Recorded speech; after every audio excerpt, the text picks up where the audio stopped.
ይሄ አይን ማየት ይችላል አይችል? መቼ? በኢየሱስ ስም አንተ አይን ተከፈት። ቅባቱ ሰርቷል። አሜን። ካዲር ጀዋር ለቁልቢ ገብርኤል መንገደኛ አይደለም ምንጣፍ ማንጠፍ አንተ ብትነጠፍ ራሱ የፈጸምከው ወንጀል አንረሳም፣ በህግ ትጠየቃለህ። ያገሬ ሰውና ወደ ኢየሱስና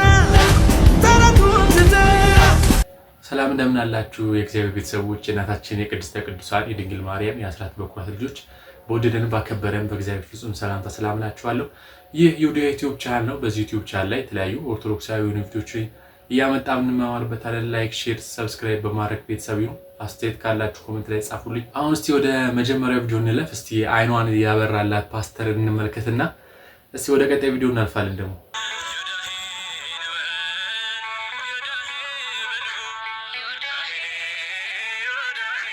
ይሄ አይን ማየት ይችላል አይችል? መቼ?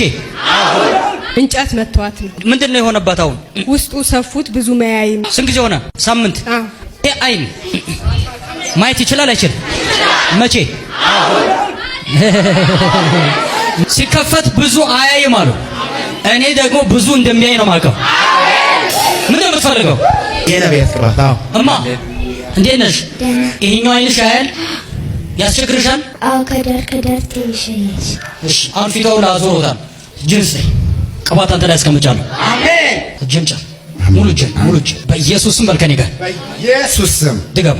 በኢየሱስ ስም አንተ አይን ተከፈት። ቅባቱ ሰርቷል። አሜን። ልቀቃት። አሜን። ከፈች አይንሽ ከፈች ሉካት ከፈች። ወደዚህ ከፈች። ወደዚህ ነይ። ወደዚህ ከፈች። ክብር ይሁንለት። ህዝቤ እውቀት ከማጣቱ የተነሳ ጠፍቷል የተባለው ነገር በግልጽ ያየነው ነገር ነው እና ከዚህ ፓስተር አንድ ደስ ያለኝ ነገር በቃ ካሁን በኋላ የአይን ህመም በቃ ሊጠፋ እንደሆነ ከሀገራችን ላይ ሳስብ በጣም ደስ ይለኛል። በደቂቃ ውስጥ እንደዚህ የፈወሰ ያለ ፓስተር አለማድነቅ በጣም ይከብዳል። እኔ ሰው ክብር የላችሁም እንዴ? ቆይ ሰው እንዴት አያስብም? እስቲ ቆይ አንተ ማን በአንዴ እጅህን ጭነህ የሰው አይን የምታበረው? የትኛው ተጋድሎ ነው? በእናት ኧረ እባካችሁ፣ በተለይ ደቡብ ክልል ላይ ያላችሁ ኧረ በፈጣሪ ስም ዲአር ቢያንስ ክብር ይኖራችሁ። አፍሪካ ሀገሮች ውስጥ በቃ እንደዚህ አይነት ነገር በቃ ከመሙላት የተነሳ ፈሷል። አሁን ደግሞ ወደኛ ሀገር እየመጡ ነው። በቃ ብረስም ስብሰባ ብቻ ስለሆነ ብቻ በጣም ያሳዝናል። ካዲር ጀዋር ለቁልቢ ገብርኤል መንገደኛ አይደለም ምንጣፍ ማንጠፍ አንተ ብትነጠፍ ራሱ የፈጸምከው ወንጀል አንረሳም፣ በህግ ትጠየቃለህ። ለፈጸምከው ውንብድና፣ ህዝብ ማፈናቀል፣ ዝርፊያ፣ ሙስና ሁሉ ትጠየቃለህ። ያንተ መደበቂያ ጌጡ ተመስገን፣ ሰይፉ ፋንታውን፣ ስሜነ ባይፈርስ፣ አንዳንድ ዩቲዩበሮች፣ አንዳንድ ቲክቶከሮች ናቸው ያንተ መደበቂያ። የትም አትደበቅም። የትም ወንጀልህን እኛ በማስረጃ ነው ያዝነው። የትም አትደበቅም። በገብርኤል መንገደኛ ይሄ ያደፈ የበከተ ስምህን አታጸዳም። አዎ እንድታቀው እቺ ግርግር ታልፋለች። ወደ ነበርንበት እንመለሳለን። አሁን እኮ ማስረጃ አለ ቢባል ማስረጃ ወስቶ መከራከር ነው እንጂ አሁን ዝም ብሎ በነጠላው ሰውን መፍረድ በጣም ይከብዳልና ማስረጃ ካለሽ ማስረጃሽን አምጥተሽ እዚህ ጋር ማቅረብ፣ ካልሆነ ደግሞ ዝም ማለት የሚሻል ይመስለኛል። ማለት ሰው ሁሉ ንጹህ ነው ማለት አይቻልም። ጥፋትም አያጠፉ ማለት አይቻልም። ደግሞ አመራር ላይ ስትሆኑ ደግሞ ለአንዱ ያረጋችሁት ነገር ለሌላው ደግሞ ትክክል ላይሆን ይችላል። የሰው አቀባበል የተለያየ ሊሆን ይችላልና ማስረጃ ካለሽ ማስረጃሽን አውጥተሽ እንደዚህ ነገር አድርጓል ብለሽ መከራከር ነው እንጂ ዝም ብለሽ እንደዚህ ከመሬት ተነስቶ ሰውን ራሱ እንደዚህ መክሰስ በህግም ያስጠይቃልና እሱን እመክርሻለሁ። በአውሮፓ የክርስትና ሃይማኖት ተከታዮች ቁጥር በእጅጉ እየቀነሰ ነው ተባለ። በእኛስ ሀገር በዚህ ሰዓት ጥብቅ የተባለ መረጃ ተሰምቷል። እንደ መረጃው ከሆነ በአውሮፓ አብዛኛው ሰው ከክርስትና እየወጣ ሲሆን አብያተ ክርስቲያናት ወደ ንግድ ማዕከልነት እየተቀየሩ ይገኛሉ የተባለው።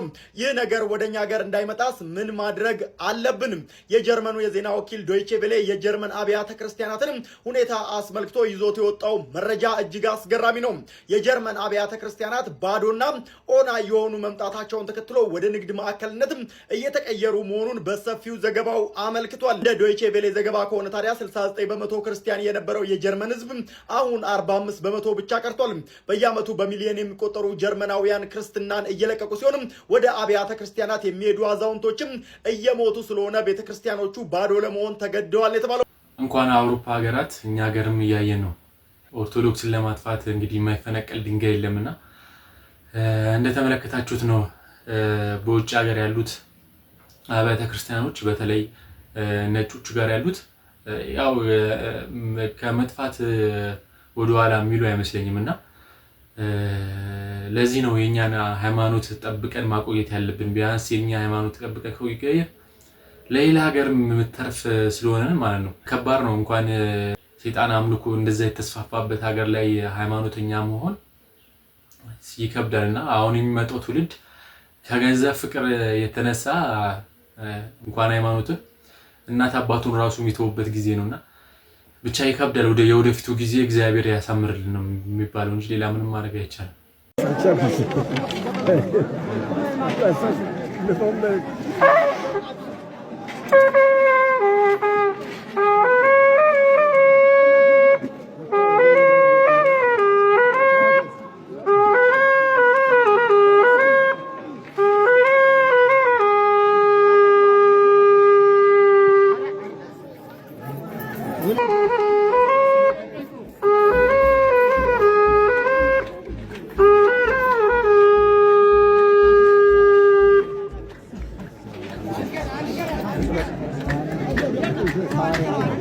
ምን አይነት ጊዜ ላይ ነው እየደረስን ያለው? አሁን እኮ ክራር አይቻልም ይላሉ እኮ እንደዚህ አይነት ነገር እያስገቡ ክራር አይቻልም የሚሉ እኮ አሉ። በቤተክርስቲያናችን አልተፈቀደም እያሉ ይሄ ነገር ሲገባ ዝም የተባለ ነገር ሌሎች ቤተ እምነቶች ላይ ያየነውን ነገር ኪቦርዱ መምጣቱ አይቀርም በዚህ አይነት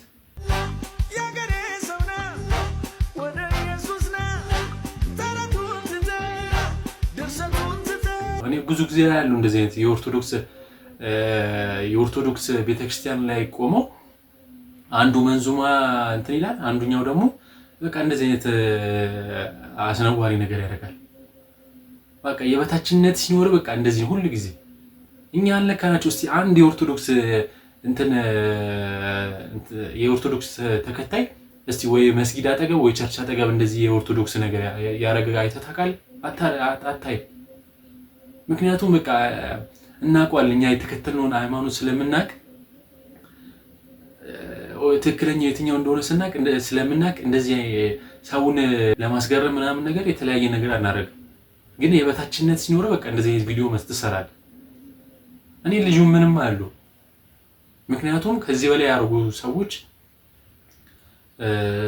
ከዚህ በላይ ኦርቶዶክስን የተሳደቡ ሰዎች ምንም ሶሻል ሚዲያ ላይ ምንም እየተባሉ ስላልሆነ አሁን ለህግ ይቅረብ ማለት ምናምን ዝም ብሎ ጉንጭ ማልፋት ራሱ እዛው ቤተሰቡ እዛው ጎረቤት ያሉ ሰዎች በደንብ ያስተምሩት እንጂ ሌላ ምንም ማድረግ አይቻልም።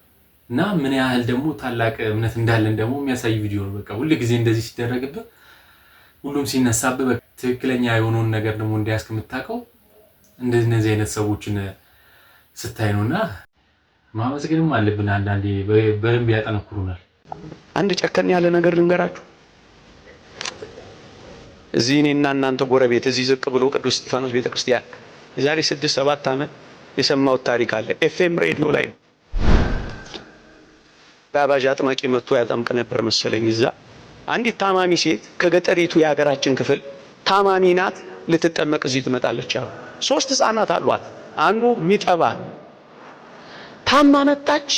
እየተጠመቀች እዛ ማረፊያ አጣች። ደሳሳ ቤት እንኳን የላት። ከዛስ እዛ አንዱ ጥግ ለካ ታድራለች። እየተጠመቀች ታድራለች፣ ግን ታማሚ ናት። ማን አባከና ይበላል? በሩም የተዘጋ ነው፣ መጠለያውም ለሷ አይሆንም፣ የተከለከለ ነው። ኤፍኤም ሬዲዮ ላይ ነው የሰማሁት። ከጥቂት ቀናት በኋላ የሲችን ሴት አንድ ልጇን ጅብ በላባት። ከዛ ወንዝ የሚወጡ ጅቦች ነው ይወጡት። አሁን ክርስቲያኖች አለን ይባላል በዚህ ዘመን። እናንተ ምንድነው ወጉ? ክርስትና ምንድነው ኑሮ? ምንድነው ህይወት? ወገኖች ይሄን ሁሉ ስናገር ምን ኖሮ ነው ይሄ ልጅ የሚጨቀጭቀን የሚል ሰው ሊኖር ይችላል። ምናልባት አንዳንዴ በእንዲህ አይነት ሚዲያዎችም ሲተላለፍ ይሄ ሰው ኢትዮጵያ ውስጥ እንዳለን አያውቅም እንዴ ሊሉኝ ይችላሉ። ምን ኖሮ ነው የምንሰጠው? ጤፍ እንደዚህ ገብቶ ምን ኖሮ ነው የምናካፍለው የሚለኝ ሰው ሊኖር ይችላል። ሲሆን እንዲሰጠን እርዳታ ጠይቅልን እንጂ ጭራሽ ስጡ ትላለህ እንዴ ልትሉኝ ትችላላችሁ። አንዳንድ ሰው ካልበለጸገ በቀር መስጠት የማይሆን የሚመስለው ሊቁ ቅዱስ ዮሐንስ አፈወርቅ ግን እንዲህ ይለናል። ሁላችንም ላንብበው በሞቴ ምን ይላል? ድህነትህ የቱንም ያህል ቢሆን እንኳን ይላል 2 ዲናር የለህም? 2 እግሮች እኮ አሉህ፣ የታመመ ጠይቅበት።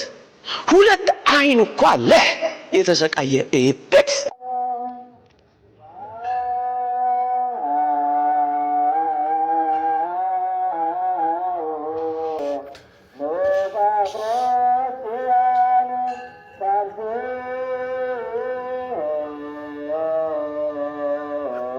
ቅዳሴ ምን እንደሆነ ገና ያልገባን በጣም ብዙ ሰዎች አለ። አሐዱ እየተባለ እኮ ሰው ዝም ብሎ ከቤተ ክርስቲያን እየሮጠ የሚወጣበት ጊዜ ላይ ነው ያለን። አሐዱ ራሱ እየተባለ ሰው ከቤተ ክርስቲያን ሮጦ ይወጣል። ባይዘውኝ ያው ወጣቱ ላይ እኔ ልፈርድ አይደለም። አሁን በእንዲህ ባንዲራ እየወረዱ ነው ያሉት። እኔ ወጣቱ ላይ ልፈርድ አይደለም፣ ግን በብዛት የመጣሁት ለጥምቀት የመጣኋቸው ለቤተ ክርስቲያን የሚያገለግሉ ወጣቶች በብዛት ያልተማሩ ናቸው። በትክክል ማለት ነው። በደንብ በቃ ትምህርት ኦርቶዶክስ በደንብ የተማሩ አይደሉ። በቃ ማገልገል ነው። በቃ የነሱ ሐሳባቸው ማገልገል ነው ሐሳባቸው ማለት ነው። ለቤተ ክርስቲያን ምንም የሚሆኑላት ወጣቶች ነው ያሉት፣ ስለ እምነታቸው ራሱ በደንብ ሳያውቁ ማለት ነው። እና ወጣቱን ካላስተማር ነው ቅዳሴ ላይ ምን ሲባል መቆም እንዳለብን ካላስተማርናቸው እንዴት ብለው ይቆሙ ታዲያ? እነሱ ማገልገላቸው ነው የሚያዩት። ለእግዚአብሔር ይሄንን ነገር ባንዲራ ሰቅዬለታለሁ፣ ምንጣፉን አጥቤለታለሁ፣ ምንጣፉን ጠርጌለታለሁ ነው እንጂ የሚሉት ቅዳሴ ምን እንደሆነ በብዛት አያውቁ። ለዛ ነው ከኦርቶዶክስ የሚወጣው ህብረተሰብ በብዛት የሆነ ወጣት ራሱ ሳይማሩ የሚወጡት ለዛ ነው። ኦርቶዶክስ ውስጥ ከወጡ በኋላ ከኦርቶዶክስ ተመራችኋል ብለው ሲጠየቁ አዎ ቤተክርስቲያን እመላለሳለሁ የሚሉት ለዛ ነው። ቤተክርስቲያን መመላለስና መማር ደግሞ አንድ አይደለም። ስለዚህ በተቻላችሁ መጠን ቢያንስ ሌላው ነገር ትተን ቅዳሴ ላይ ቢያንስ ረጋ ብለን ቢያንስ እናስቀድስ፣ ሌላ ነገር ባናይ። እንግዲህ ይሄ የኔ ምክር ነው። ለዛሬ ነበረ ቪዲዮ ይሄን መስል ነበር። በቀጣይ ቪዲዮ እስከምንገናኝ ላይክ፣ ሼር፣ ሰብስክራይብ ማድረግ እንዳይረሳ። አስተያየት ካላችሁ ኮሜንት ላይ ጻፉልኝ፣ አነባለሁ። እንግዲህ ሰላም ሁኑልኝ።